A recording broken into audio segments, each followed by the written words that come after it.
Welcome back to MSU Tonight. I'm here with Professor Robert Valentine to talk about Veterans Day. So I was wondering, why is Veterans Day celebrated on November 11th? That's a great story, Edie. Fortunately, the undergraduate major in history is a big help here. The 11th hour of the 11th day of the 11th month in 1918 was when the armistice was signed in Europe, which ended the Great War, World War I, the war to end all wars. At least that's what it was designed for. So on that day, a year later, people celebrated the anniversary of the armistice as what was called Armistice Day, and it was called Armistice Day up until 1954, when in order to honor veterans of Korea and World War II, there was a move afoot to call it Veterans Day. And as a matter of fact, not many people know this, it was Veterans Day until it was supposed to be called Uniform Service Day. That lasted from 71 to about 76 when President Ford changed it back to Veterans Day. And it's a time when we pay homage to the work of those who served in the military. That's very interesting. What's the difference between the volunteer military and the draft or compulsory service military? I'm familiar with the draft. I got a letter about that when I was about 21 years old.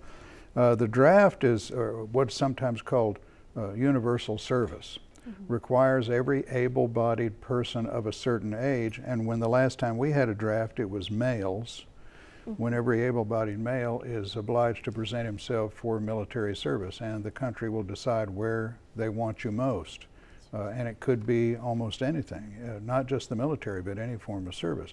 The volunteer Army or Navy or the volunteer forces mean that you sign up, you want to do this. And our armed forces are such today that we can serve the defense purposes of the nation with the volunteer force. Why is it important to observe Veterans Day? Well, I wouldn't want to get into a debate about that, but those of us who served, I think, would agree especially that there are many people who deserve to be remembered for their service. There are many people who put their lives on the line. The first responders, police, firefighters, all kinds of people deserve to be noticed for the special sacrifice that they have made and are willing to make. But the military folks, whether they serve overseas or not, put themselves in a position where they have to go to a strange place, do strange things under strange circumstances, and they might not come home. And the stress that that puts on them and their families probably means that it's not too much for a grateful nation to set aside one day to remember what that means. Of course, yes. What was your role in the military? I was a member of an elite force, which we called in those days the Remington Raiders, because the Remington Company made most of the typewriters for the Army. So I was a clerk typist. It wasn't a very dangerous job most of the time, but it was in a foreign country that was in a state of high military alert, so we had some exciting times. But no, I was a clerk. Most of the people who serve in the military are in logistical or support services. I was with 8th Army FASCOM in Busan, Korea. How has your role in the military impacted your life today? I don't know if my role, and it made me a better typist, so I can keyboard like anything.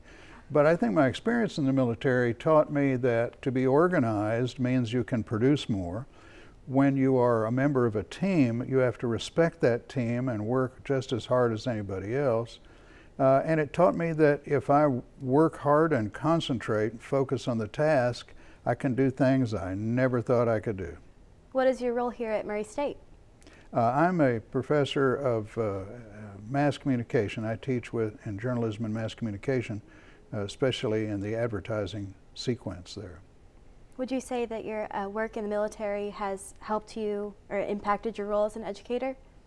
I think it has. If for nothing else, I'm aware of what it must feel like for college students who are about the same age that I was when I went into the service, to be doing something that the big picture is not given to you. There's a promise that tomorrow will be a better day. This is really worthwhile, but sometimes it's hard to see that. And it helps me appreciate their point of view and perhaps help them to make the kind of progress they need to make. Just as, well, if you want to call it survival, that's what we're all about. Would you like to add anything else to the interview? I don't think, except that it was very gratifying to see the way Murray State University responded to Veterans Day.